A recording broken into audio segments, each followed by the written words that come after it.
Hey guys, what's up? And welcome back to the podcast. Today I have with me my co host Zell and our guest for this podcast, Naz. Hey, what's good? What's good? Hi, everyone. So, Naz, why don't you just start by introducing yourself? Oh, this is like a golden question. I'll be honest, I'm very bad at explaining, but okay, I'll give it a try. So I'm Nazreen, that's my name, but most people would know me as Nas. I'm based in Kuching currently, born and raised, going 30 in 2 months. Yeah, I currently work in NGO known as Sarawak Children's Cancer Society. It's a local NGO where we provide services to help families suffering from childhood cancer in Sarawak. And I've been working there for the past 3 years. But before this, I was working in West Malaysia. I studied in UTP, University Technology Petronas, back in Perak. So when I came there in 2009, so I came there when the seniors are having their holidays. It was empty, but there are some seniors from internationals, they didn't go back to their home country. We had this orientation week, and we had this like sport activity. I just happened to pass this badminton court, and at that split second I was pretty sure I heard a break beat. It's like, because my batch, I didn't there was no dancer that I knew at that time. The last thing in my mind is like meeting a b-boy when I came there. So what happened was, pass through that badminton court, heard the break beat, opened the door, and boom, B-Boy Taha was training alone. I was like, what on earth is happening, right? I was like, this is random. And we instantly like click. I abandoned all my activities on that day. I screw the orientation. Okay, long story short, like I say, special in my heart lah, because my university years, like I spend half of my time studying lah. Another half is just practicing, performing, teaching. We were running classes. It was an interesting time because at that time I'm not really like a social kind of person. So the only thing I knew was study and breaking. I want to ask you about your experience breaking in Kuching. Could you tell us more about that? Sure. So after PMR, I found out about breaking during like a basketball competition. We had it at our waterfront area, so it's like an outdoor street basketball kind of thing, and they had a show. So that's when I learned that this friend of mine did, like breaking. So what happened was, my brother and his good friend started practice breaking. I found out when they were watching some random breaking tutorial videos on their PC, and I was like, what the hell's going on? So what happened was, my brother told me if I can do like a freeze or something. So check out this video, and then somehow, somewhat, I got the freeze on my first try. It was a baby freeze. It's an ugly one, but I did it. So I was like, wow, so this is breaking, huh? Okay. After like a week or two, my brother brought me to their training session. The week after that, they had like a jam. I didn't even know there was like a scene. Legit, I started breaking like less than a month, and then I joined my first mini jam. That was kind of like, there's a sense of joy when you good at what you do. I was really happy, and I thought that was my thing. But what would you say your role in the Kuching breaking scene is? Do you feel any sort of accountability or responsibility to continue the breaking scene in Kuching? Our crewmates, I guess our leader, Zach and Baus, they are the ones who kind of like the forefront of projects lah. So my brother is more like a thinker, so he's always like the guy who gives ideas. So these people initially always like take charge how to organize the events, talk to the sponsors and all those stuff. At that time, because I had that little IT tech knowledge, so I was the one in charge of PA system and all the stuff, basic stuff. From there, I was like the guy who's in charge of the music. We kind of like swap our roles. So sometimes the person will be an MC, sometimes will be the usher, some will be the judges. It's Soul High crew, we don't join our own event, so we always like the working team, the organizing team. Each year we kind of like swap our roles lah, but it seems that I was always the music guys. Okay, so it's quite interesting to listen to your b-boying journey, starting from when you were in Form 3 until the recent one. I kind of relate to that because me and Matt, we both started I think Matt started first, and I jumped in during Form 3, Form 4. So you're in the same generation. Yeah. Okay, so yeah. So just now you mentioned about the new generation. So I'm more interested to know about this new generation and linking that to how you think about the Kuching breaking scene right now. And what's the difference with your generation and the new generation? That's a good question. When I mentioned about new gen, if you talk specifically about breaking, if you talk about numbers, we had a dip because other dance genres are more popular in the new gen. I guess because of social media, or not sure TikTok was around at the time. If you talk about breaking, actually, our numbers are pretty small. I myself not sure what's the reason. It could be just different interests, but in general, when you talk about breaking, the community who does breaking is quite small in Kuching in the new gen. I'm not sure how to answer that because when we did Kuching Youth Jam, we kind of struggle to find new faces for breaking. But other genres like poppers, even at the time crumb was like going up, and they can easily get 16. I also ask myself that question a lot. Yeah, that's the biggest difference between my time and new gen. Maybe we're different influence. Like myself, I didn't start breaking from YouTube. I didn't start breaking. It was I saw people did it and compelled to learn. Whereas now maybe they see YouTube, and probably they think it's too hard to learn. I don't know. In general, the number has always been the lowest compared to other dance genres, lah, I guess. Yeah, and for myself, even for because I was a big girl, so I thought of the new generation of big girls. Why don't they want to try it out? I also sometimes wonder what are the new generation of b-boys or big girls. I know what can influence them, like how it influenced us back in the day. Because back in the day, we don't YouTube was not really mainstream, I think, but now it's mainstream. But people, I think, from what you explained earlier, the new generation somehow they're not attracted to the b-boying content on YouTube. I'm not sure. I had the same thought. I had the same concern regarding the current generation. Since it's the pandemic, and just now you mentioned about events, a lot of events that you guys have been organizing. So how does it affect your goals and the Kuching breaking scene?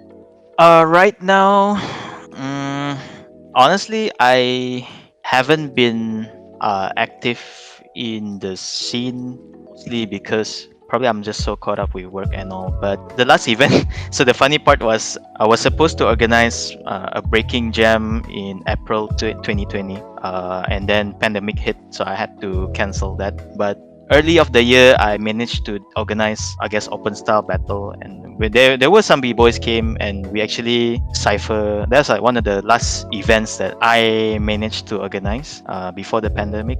But since then, I don't know. I didn't really push for online. I guess I didn't even try. I thought about it, but I just feel we didn't have enough resources to pull an online jam. We did like try like like an online training ciphers, but other than that, it's been pretty quiet on our side. Yeah, it's just like with the pandemic, my priorities switch, and yeah, when there's no physical events, I was just feeling, not to say demotivated, like it wasn't like a priority for me to even think about organizing, if that makes sense. Yeah, since organizing events and attending events, I guess the feelings, it will be quite different. The feelings are different when you attend physical events. You dance in front a lot of people with the cheering and the shouting, maybe, and supporting, and as opposed to online events, like usually what people would do is you just record a video or something. But the cheering, yeah, minus the cheering, minus the screaming that we usually we usually hear during battles, Do you think that it will affect their spirit? Like I'm linking this to like Korean K-pop idols because there were no fans, there were no audiences in the hall. They performed, but there were no audiences in the hall, so it kind of affected their performance.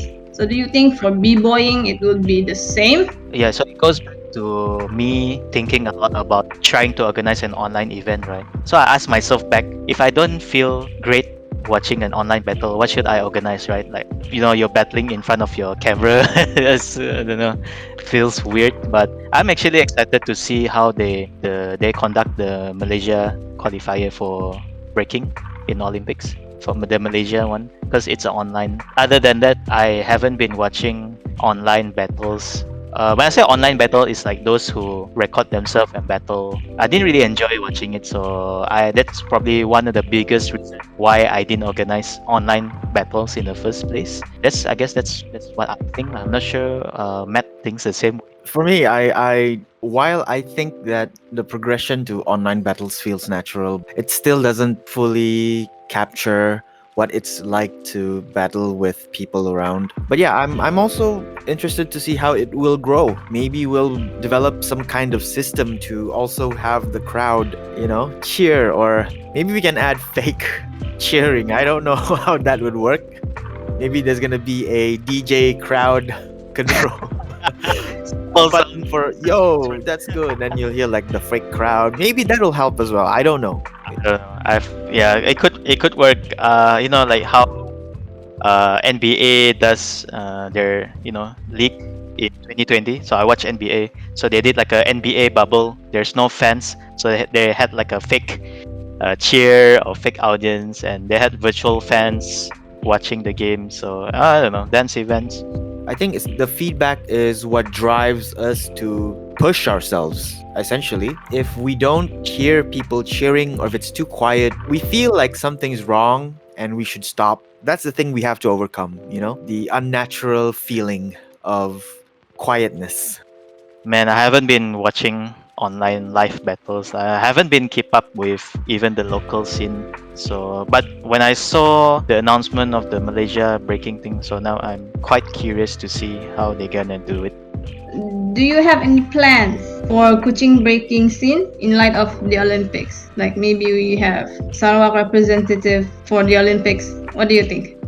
I mean, I would love to actually, but reality check is I haven't been actively breaking. Of course, even during organizing Kuching Youth Jams, I haven't really practiced seriously like back in 2009. Again, different priorities, different interests. But I always try my best to be part of breaking community. But if you talk about Olympics, we're kind of like being asked to search for potential b-boys or b-girls to join this qualifier. 2020 we had an opportunity to actually organize the internal qualifier by the World Dance Federation, the Sarawak branch, I suppose, but because of pandemic we couldn't do it. So actually we kind of like trying to find pool to join this qualifier because like I said, the breaking community is now way smaller than it used to, and even smaller now with the pandemic. I actually not sure if we even new faces. It's interesting that you guys are actively seeking b-boys or b-girls that want to participate in the qualifier, and I hope that there will be Sarawakian representative. Also, apart from Kuching, I want to know how is the b-boying scene not only in Kuching but also in other places in Sarawak, because I know Sarawak is huge. How is your relationship or maybe connection or communication with other b-boying community in other districts? I mean, is there any? This in Cebu, which is like 6 hours of driving away from us. It's the most active b-boy scene that I know. There used to be one in Miri, but I think he's not active. Talking about the new gen, I have no idea if there is any b-boys or b-girls there. But the ones that I know previously, they no longer dance. Truth to be told, I only know Cebu is the most active b-boys b-boy scene. More active than Kuching, that's for sure. What are your hopes and plans for the breaking scene in Kuching? I mean, of course, you said it's not active, but how do you do you have plans to make it active again, or what do you think? I would love to see breaking in how I experienced it back when I started. There was like at least 30, 40 people. No, that's okay, exaggerating. But like, it's like ciphers. You don't even have like breaks. Like people just keep coming in. Like I really miss that. Our numbers are so small that we don't really have that rush. But of course, my hope to see more new b-boys and b-girls. Let them surprise me. Of course, it's nice to have like open style battles and everything. But I would love to see a point where we can actually organize a breaking jam. I really miss the vibe. I miss the rawness. I miss when everyone just so hungry. What's different between back then, because we were not working. We were students. So funds were not there. We didn't have much knowledge to, try to negotiate for things. But now, like myself, basically, like kind of like my role in my society is doing fundraisers. So at least I have some basic knowledge that I can use now and apply it to, organizing our community jams and stuff. Now the question is when, when will be safer to do it. So yeah, that's my hope. Yeah, I think all of this is because of the pandemic as well. There's no like sense of urgency for us to organize physical events, and I think the b-boying scene has been impacted with that, of course. Matt, do you have anything else? Yeah, I think this is a good place to end the podcast. But before we go, Naz, do you have anything to say to the audience or the Sarawak b-boy scene? I would say, I mean, thanks for having me for this edition. Actually never joined a podcast before, so I was kind of excited when you messaged me in YouTube. I was like, sure, man. I mean, I always listen to podcasts in general, but I never thought I would be, doing or joining a podcast this soon. So it was pretty cool experience. And thanks also Zell for co-hosting. Last message for Sarawak B-Boys.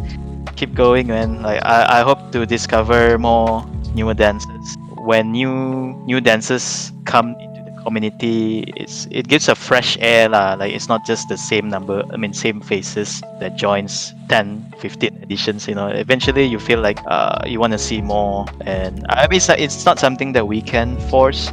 But hopefully, with what we do, with social media, all those stuff, I hope to, give that push. I'm sure there are more people that are, still training, but they don't share in their social media. I'm sure they are still practicing, or even they have students. Who knows? I myself haven't been keeping up. So I guess what's next is the Olympic qualifier. Hope that we can get at least one from Sarawak to join. I'm pretty sure we have, but so far I don't think we have anyone like sending their videos yet. So we'll try our best to push them. But yeah, I really appreciate the space. Like this is everything is still new. I'm actually like I don't really do interviews of like podcasts, so it's nice. It's nice to experience this. This is like my first, so yeah. Thanks for having me. All right, thanks, Nas. I mean, yeah, we appreciate you being here. We're also new at doing this, and we hope that eventually the podcast will reach the right people. I hope to inspire more b-boys to create their own content, add more value to the scene. Hopefully, we can, inspire more b-boys and b-girls. All right, so yeah, Zell, any last words? Thank you, Nas, for wanting to do this podcast, because for me myself, I've been in the. I was once a b-girl, but I did not last long. But I'm still interested in doing. I mean, I'm still interested in knowing about the issues in b-boying and also how the scene is going. So yeah, it's nice to have this conversation with you. All right, so the audience, thanks for watching and thanks for being here. See you guys in the next podcast. Peace. Peace. Bye.